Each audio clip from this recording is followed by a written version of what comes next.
Hey guys, this is my quick picks video for UFC 306. I will be making a full breakdown video in about a week after. I will go over more tape and whatnot before getting into these fights, but I could have some pick changes by then, but this is just my thoughts for right now, like gut feelings and whatnot going into the fight. And I'm very excited for this card, for it to be at the Sphere for the first time. I've been to the Sphere.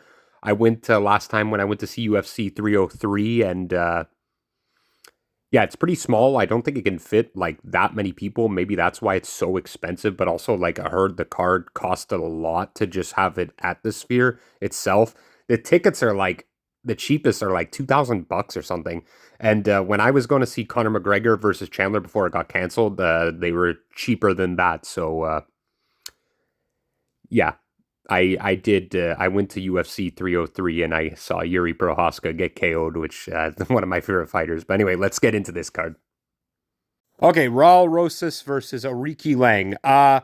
Look, Ariki Lang. This is a bizarre matchup to start up the card. To be honest, Ariki Lang has like okay wrestling and like decent striking and whatnot, and Raul Rosas is more of a jiu-jitsu fighter, and like he's young as fuck. He's 19. I'm sure all of you know of him. He has that stupid like meme. Yeah. Um, I'm more worried about Ariki Lang's chin. I don't know if that's going to play out in this fight. Raul Rosas did knock out Terrence Mitchell, but Terrence Mitchell did show that he doesn't have much of a chin. Ariki Lang, not so much either, but not on that level. I think he was only knocked out by Ayman Zahabi, but besides that, I've seen him hurt quite a few times in many fights. Last time Ariki Lang fought like a jiu-jitsu specialist was Johnny Munoz Jr., which say what you want about him, he didn't really do too much in the UFC, but like he does have really good jiu-jitsu, and like it would be kind of embarrassing if the fight plays out like that. Like Raul Rosas, I don't know if he's worked on like he seemed in trouble a bit with Ricky Tercios in the first round, who has decent jiu-jitsu as well. And then he came back in the second round. It was a very fast pace considering, and he did not gas out. So I'm sure the odds are going to be crazy in Raul Rosas' favor, but I'm like not as confident as some people are going to be. But Raul Rosas for the win. He seems like he's worked on his cardio as well. Yeah. Okay, it's Manuel Torres versus Ignacio Bahamondes. I'm gonna go over this one pretty quick. I don't have like too strong an opinion on it, so don't really tail this one. But yeah, Ignacio is a very tall lightweight and has some good power. Like he's had one of the best KOs of the year of 2021 versus Roosevelt Roberts, and yeah, last time out he KO'd Christos Giagos via head kick. That was pretty cool as well. He got like taken down and kind of wrestle fucked by Ludovic Klein. But before that, he beat Trey Ogden. It was that was an okay fight, to be honest. It was a little bit boring. I thought he might finish Trey Ogden, and like Trey Ogden usually wrestle fucks people, so like Ludovic Klein just did it a little bit better. Beat Rongzu and yeah, KO'd Roosevelt Roberts and John McDessie. Yeah, like John McDessie used his veteran savvy to get the win over Ignacio Bahamondes, but he's still like I think he could still get there in UFC. And Manuel Torres, yeah, he's had some good opponents. Chris Duncan's not bad, and Nicholas Mota's aight. And yeah, he's very powerful, great KOs and submissions. I'm going to slightly lean Manuel Torres. He has a slight reach disadvantage. He's also pretty tall for lightweight, but Ignacio is 6'3", so tough one to call, but I'm going to go with Manuel Torres. Now, Yasmin Uruguay versus Ketlin Souza.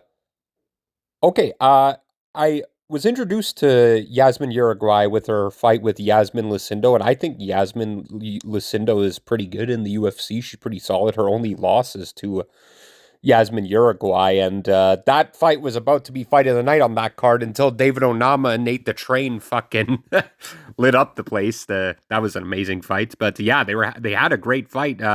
Yasmin Lucindo and Yasmin Uruguay were just throwing constantly the whole time, put on a crazy pace, and she kind of does that in all her fights. Against Estela Nunes, the same story, and Denise Gomez did knock her out in the first round. That kind of sucked. I didn't expect that. I thought she would definitely get the win over Denise Gomez, and no, but she did go through Sam Hughes, which is Sam Hughes is quite the tricky opponent. Like you never know. She's kind of always live in like the UFC, just with Sam Hughes pressure, and she's just relentless the whole time. But Yasmin Uruguay just did a little bit better.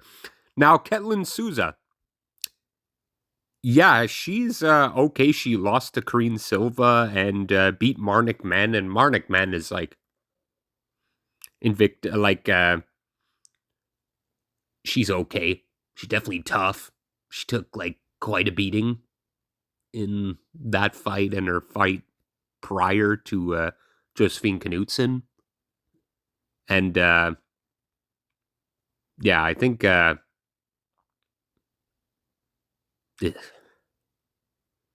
gonna be going Yasmin Uruguay on this fight. Now it's Irene Aldana versus Norma Dumont. I was actually I saw one of Irene Aldana's fights. What card was that? I at UFC 279. She upkicked what's her name in the liver? One second, Macy Chiasson. Yeah, she upkicked her into the liver, and yeah, that was crazy. That card was okay. Chris Barnett was like kind of made it a bit better, and yeah, I got to see Tony Ferguson lose again. That kind of sucked. But yeah, anyway, back to this fight. Norma Dumont has a great pressure. She is quite the decisionator in the UFC with only 2 submissions ever, and I don't think she finished any in the UFC. No, she did not. Those were all regional scenes against 0-2 and 0-0 fighters. So yeah, but it doesn't really matter because she got a booty, and she uses that to just kind of like sort of wrestle and like just do a bit more volume against the fighters she's against. Irene Aldana is a bit more nasty with the boxing. She got power too. She's capable of knocking people out. And yeah, I don't know what happened with the Amanda Nunes fight. She just didn't do anything at all. So yeah, and then she fought against Carol Rosa, which was a very good fight. That was a ton of fun, and Carol Rosa threw like fucking like 200 and something strikes in that fight. They were all bloody and stuff by the end. Yeah, Irene Aldana is getting up there in age a little bit. 36 doesn't really matter as much with these female fighters, but I'm gonna be with Norma Dumont on this. I think she will get the win, and it's unfortunate it's not at like featherweight or something because like I think Norma Dumont would be like the featherweight champion in the female division if that division was still open. But yeah, Norma Dumont by decision. Ah, I realize I think I'm picking a ton of favorites on this card. Now we have Daniel Zellhuber versus Esteban Rivabex. Look, I gotta pick a dog soon on this card, but I'm feeling a lot of the favorites on this card. Usually I pick a few more dogs, but I'm gonna be going with Daniel Zellhuber. I remember when I was introduced to Esteban Ribovics on the Contender Series against who's the guy who's deaf, Thomas Paul, and it was a very impressive knockout. And then I saw him. I was. It was the first fight of the night at UFC 285. I was there, and it was a really exciting fight. And like Radzhabov really had to do everything he could to like just kind of hold Esteban Ribovics down because he was afraid of his power. He's a very powerful guy, and yeah, Loic Radzhabov got the win. I think he deserved it, but it was a bit sketchy. That's for sure. It was a bit scary for Loic Radzhabov. Yeah, and they fought Kamwela Kirk. He lost the first round, and he kind of wrestled him a little bit. Yeah, it was an okay fight. deserving of the win. But yeah, then he fought Terrence McKinney and just head kicked him in the first round. And I don't know how much I rate that because it seems like Terrence McKinney, it's a huge gamble when he just stands and strikes with people, like, because he does not have that much of a chin. I really like Terrence McKinney, but like, yeah, he should just focus more on his jujitsu and whatnot. So coming into this fight, he's fighting Daniel Zellhuber. His last fight against Francisco Prado, he was super crisp with the striking, and Francisco Prado was just like throwing at him and not bothered. Francisco Prado is like a new Drew Dober, but like young.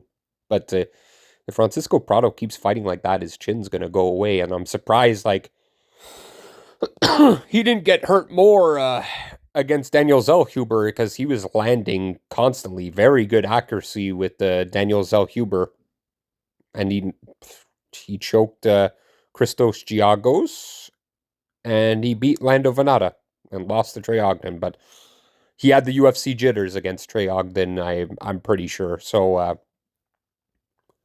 yeah, I'm going to go with Daniel Zellhuber. I think I'm going to go by decision. Okay, next up is Ronaldo Rodriguez versus Ode Osborne. Look, I saw Ronaldo Rodriguez lost against Jerome Rivera on the Contender Series. I don't really like that. And he beat Dennis Bondar on his UFC debut. I don't really rate that win. Like, Dennis Bondar was not that good. He looked really good on the regional scene, so he was a big favorite when he came into the UFC.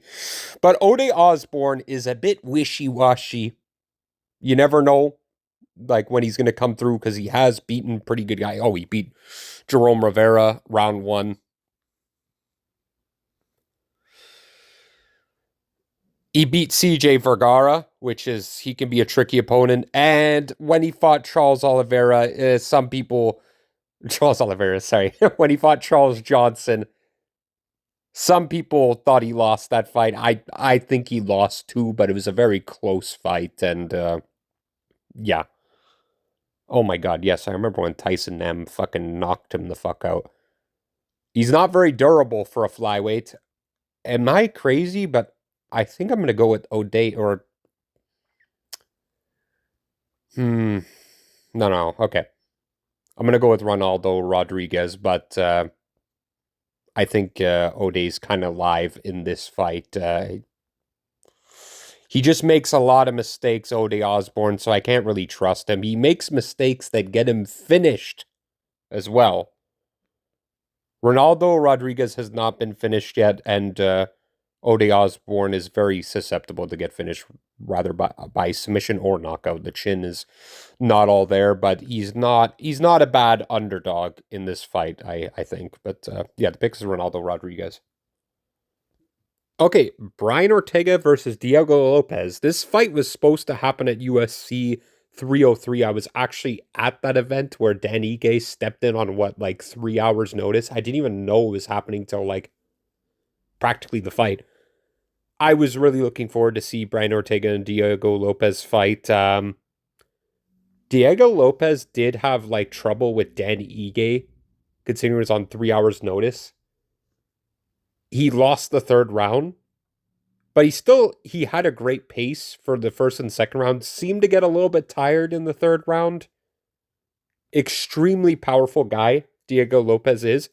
Knockout power, and he's capable of submitting you.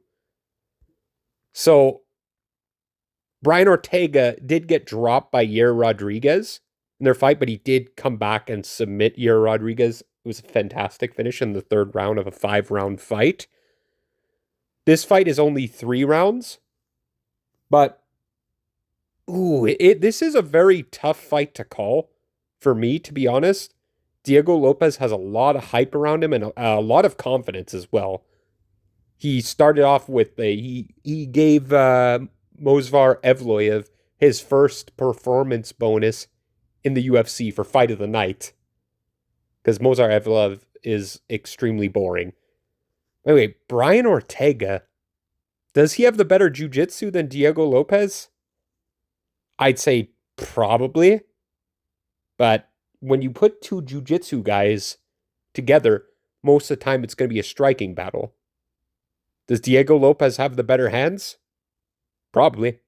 So, so I'm going to be going Diego Lopez, but Brian Ortega is a fantastic underdog, especially if you look at the last fight at UFC 303. If that's Dan Ige on 3 hours notice, what would Brian Ortega do? But anyway, the slight lean is going to be Diego Lopez.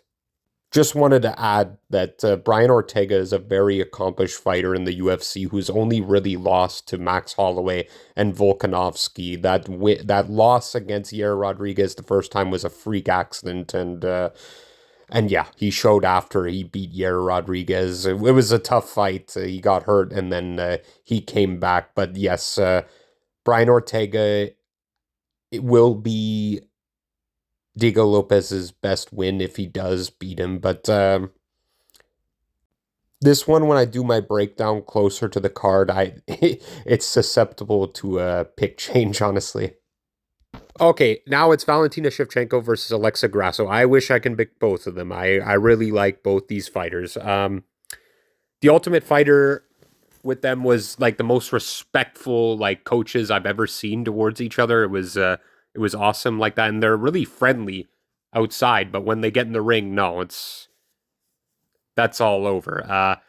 I was actually there to see Alexa Grasso submit Valentina Shevchenko at UFC 285, I believe it was, and that was a insane upset. I'm sure it costed a lot of people their parlays. And then they had a draw with a bizarre 10-8 happening in the final round. I don't believe that was a 10-8. It was bizarre 10-8. We have seen Valentina slightly decline in her past few fights. Some people thought Taila Santos beat her. It was like a headbutt happened in that match, and then she lost to Alexa Grasso, and then the draw. I think Valentina is probably the better fighter, but I think it's just Alexa Grasso's time, you know? And I see Alexa Grasso winning this one by decision, but I don't know. I'm rooting for both of them. I don't fucking know. I guess I'll be happy either one of them winning, but Alexa Grasso by decision. Now the main event, Sean O'Malley versus Merab Dvalishvili. I met Merab in Vegas. He's a super nice guy and super chill. He's pretty short. I'm surprised, 5'6". I thought more like 5'4", something like that. But yeah, he's taking on Sean O'Malley. Sean O'Malley has been on quite a streak. If Marlon Vera was capable of getting KO'd, he would have got KO'd with that knee to his fucking chin. The noise of that, it echoed around the entire fucking arena. And he knocked out Aljamain Sterling. It was, in my opinion, they should have stopped it earlier because it seemed like Aljamain was starting to recover by the time they did call the fight, and then you could have continued it at that point. But yeah, he beat Aljamain Sterling, and Petr Yan, I don't know. I think watching it at the time, I thought it was a fucking robbery, like terrible. But watching again, it was quite a close fight. Anyway, Merab has been steamrolling people. Petr Yan and Henry Cejudo, he absolutely just played with Henry Cejudo like he's a little toy, you know? And Petr Yan, that was fucked up. That fight was extremely impressive. All he would do, takedown, get up, strike a bit, and then fucking Petr Yan's like, okay, I'll strike two, and then nope, I'm taking you down. Kept happening nonstop for 5 rounds. He went for like 40 takedowns, landed like 12 or something like that, but he did not stop the entire fight. I guess that's why they call him the Machine. But here's the thing. These are against short guys. Sean O'Malley is tall and lanky for a bantamweight. And Merab tends to get hurt a little bit in those first rounds. So I could see potentially Sean O'Malley like knocking out Merab. Or I could see like Merab trying to get those takedowns and stuff, and like Sean O'Malley's just so tall and lengthy, he just gets out of it, squirms out and whatnot, and he can't do it to him like he could do it to the fighters previously. I want to, like, it is a tough one to call. I'm making the decision on the spot, to be honest. I think I'm going to go with Sean O'Malley, but I'm not going to touch this one, to be honest. Marab has shown he doesn't look human in his past few fights, and I'm judging it based off, like, he's taller and lengthier and more of a sniper, Sean O'Malley, that's the reason that he's going to win.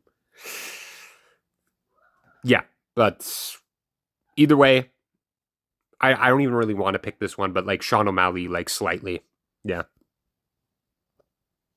I wouldn't mind Marab winning either, though. Anyway, I hope you guys enjoyed this video. This is just like kind of my quick picks video, more instinctively gut feeling, whatnot. I'll go into bigger detail on like my next breakdown video, but it's still like a week away anyway. Sometimes the instinctive picks are better anyway, so we'll see. I only picked one dog and Sean O'Malley, and I'm pretty sure that line's probably going to flip getting closer to the card.